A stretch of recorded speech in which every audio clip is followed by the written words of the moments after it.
Hello everybody and welcome to coaching, but not quite from my kitchen today. As you can see, I'm outside in the beautiful autumnal weather. I'm with my little dog Safi. There you go, Safi's got a beautiful leopard print coat on. She's a cross between a lurcher and a greyhound. She loves this time of the year, very high prey drive, so we have to keep her on a lead at all times or she goes chasing off. Absolutely no recall whatsoever.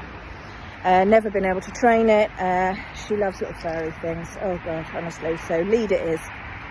And today's question comes from somebody called Penelope Pitstop. I do again know who this person is, but it is quite a relevant name because they are suffering with severe exhaustion, struggling with their work-life balance. Oh, I do hate that term. And wanting to know how do I do it, or how have I done it? And the answer, quite frankly, is badly. And, you know, if you'd asked me this question sort of 12 or 18 months ago, I would have probably read from a textbook and given you a lot of lies on all the right things that I should have been saying. But 12 months ago, I did suffer with burnout, and the doctor did diagnose me with it. It's actually quite a serious condition, and I developed something called TMJD. I'm not going to try and say the word, just Google it. It's a jaw disorder related to stress. And I had to make some changes to my life, and it really focused on me slowing down, and I really needed to spend some time for myself, looking after myself, looking after my health. I'm not getting any younger, and I needed to make some big changes in my life.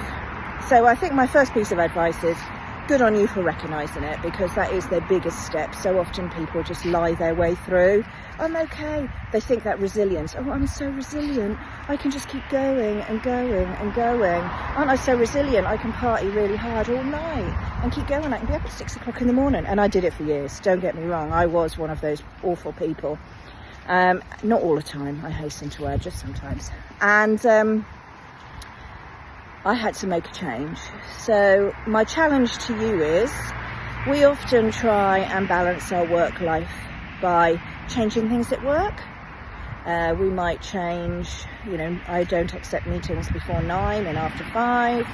I won't put them in, don't reply to emails after work. It always lasts just a short time and then you're back to normal, aren't you? I mean, it just all goes back. And you do it often to yourself. Let's be really honest, it's not other people, you do it to yourself. The second piece of advice then is to prioritise your home life. Prioritise you over work. Not easy. Not easy when you're working in a really challenging environment, and certainly not easy if you're needing to hang on to your job because of the current economic climate.